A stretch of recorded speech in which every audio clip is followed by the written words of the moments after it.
सर्वांना जय बाळूमामा. बाळूमामांचा भंडारा उपवास कसा करावा, संपूर्ण माहिती. भक्तांनो, हा उपवास महिलांनी केला तर चालतो का? तुमच्या मनात एखादी अपूर्ण इच्छा आहे का? कित्येक वर्षापासून एखादं काम अडकलंय का? घरात शांतता, सुखसमृद्धी आणि आरोग्य हवं आहे का? आणि तुम्हाला माहितीये का, 2026 मध्ये उपवास नेमका कधी सुरू होतो आणि कधी संपतो? जर या सर्व प्रश्नांची उत्तरं हो असतील, तर हा व्हिडिओ शेवटपर्यंत नक्की पहा. कारण आज मी तुम्हाला 2026 सालचा बाळूमामांचा नवरत्न उपवास कसा करायचा, कधी सुरू करायचा, कोणते नियम पाळायचे आणि उपवासाची सांगता कशी करायची, याची संपूर्ण आणि अचूक माहिती देणार आहे. बाळूमामांचा उपवास हा भंडाऱ्यामध्ये असतो आणि 2026 चा भंडारा उत्सव 9 मार्च या तारखेपासून सुरू होत आहे आणि 17 मार्च 2026 या रोजी संपतो आहे.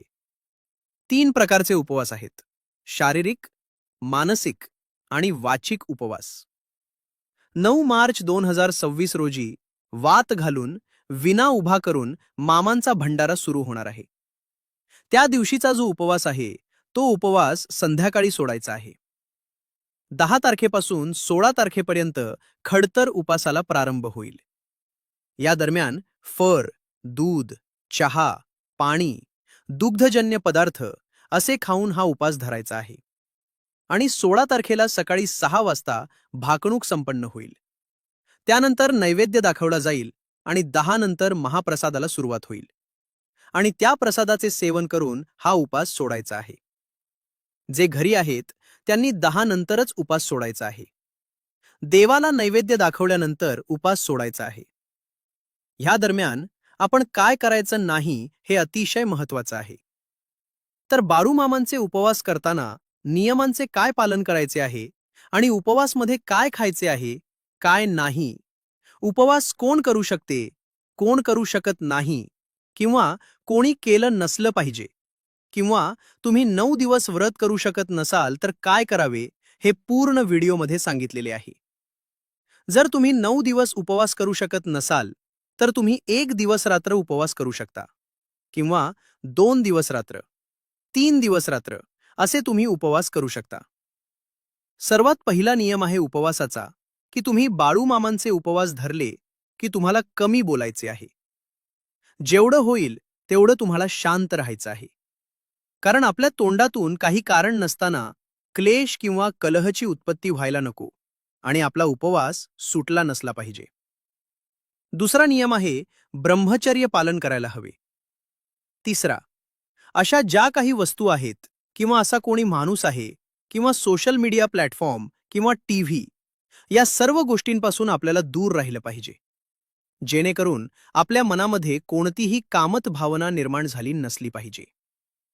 चौथा, साधू संत, ब्राह्मण, देवी देवता यांची कधीही निंदा करू नये आणि निंदा ऐकलीही नसली पाहिजे. काम, क्रोध, मद, मोह, माया, मत्सर या ज्या शत्रू आहेत, यांपासून जपून राहिलं पाहिजे. यांवर नियंत्रण असलं पाहिजे. काहीही करून दुसऱ्यांसोबत वादविवाद कमी केले पाहिजेत, म्हणजे वाद घातला नसला पाहिजे. नवरत्न करताना घरामध्ये असाल, बाहेर असाल किंवा कुठेही असाल, तुम्हाला राग येऊ द्यायचा नाही. काहीही करून तुम्हाला रागावर नियंत्रण ठेवायचं आहे आणि त्यापासून वाचून राहिलं पाहिजे. जर तुम्ही पूर्ण 9 दिवस उपवास करणार असाल, तर 9 दिवसांच्या आधीच 2 ते 3 दिवस आपल्या शरीराला तयार करा. पाणी जास्त पिणं, अन्न कमी जेवणं, म्हणजे तुम्हाला थोडं थोडं अन्न कमी करायचं आहे, किंवा अन्न एकाच वेळेला खाऊन दुसऱ्या वेळेला फळे खावीत. असं तुम्ही आधीच आपल्या शरीराला तयार करायचं आहे, जेणेकरून 9 दिवस व्रत ठेवल्यानंतर भूक खूप लागली असं होणार नाही.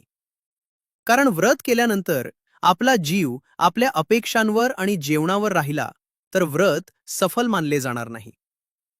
म्हणून तुम्ही नवरत्न धरायच्या आधीच 3 दिवसापासून सुरुवात करू शकता शरीराला तयार करण्यासाठी. या नियमांमध्ये बाळूमामांचे व्रत केल्यानंतर तुम्हाला बाळूमामांचे जप मंत्र म्हटले पाहिजेत, किंवा बाळूमामांचे पुस्तक वाचले पाहिजे, मंत्र ऐकले पाहिजेत, कथा ऐकल्या पाहिजेत.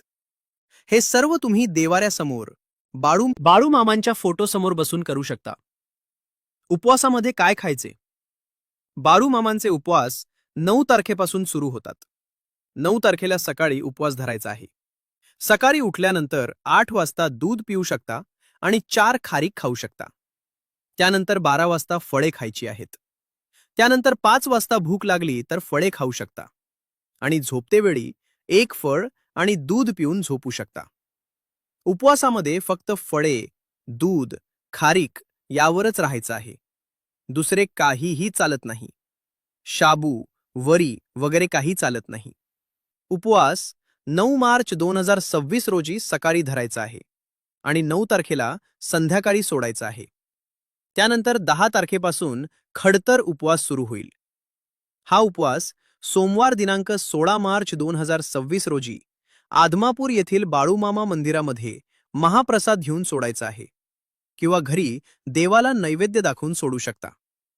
जर आदमापूरला येणे शक्य नसेल तर जवळच्या बग्ग्यात किंवा मंदिरात जाऊन उपवास सोडू शकता किंवा घरी देवाचे नाव घेऊन उपवास सोडू शकता.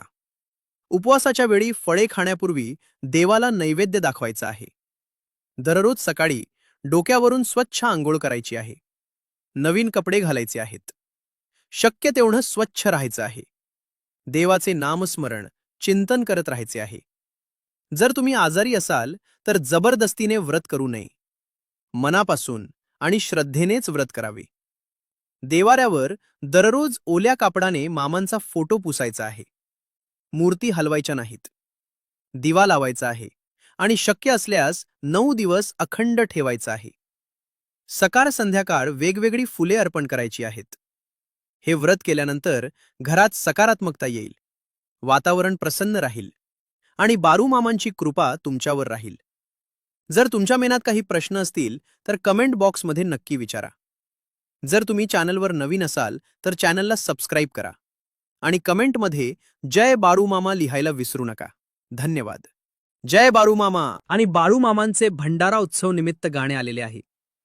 बाळूमामाचा भंडारा मांडलाय आज. हे गाणे नक्की ऐका. आणि उपवासामध्ये बाळूमामांच्या चरित्र ग्रंथातील सत्यकथा आपल्या चॅनलवर अपलोड केलेल्या आहेत, त्या अवश्य ऐका. तसेच बाळूमामांच्या नित्यपाठाच्या ओव्या म्हणजेच बाळूमामा शक्तिशाली स्तोत्र हे देखील तुम्हाला उपवासामध्ये ऐकायचे आहे. बाळूमामाची गाणीही भक्तिभावाने ऐकायची आहेत. अशा प्रकारे तुम्ही बाळूमामांचा भंडारा उपवास करायचा आहे. म्हणजे बाळूमामा तुमच्या मनातील इच्छा पूर्ण करतील. हा उपवास मनापासून, श्रद्धेने आणि विश्वासाने करा. जय बाळूमामा. धन्यवाद.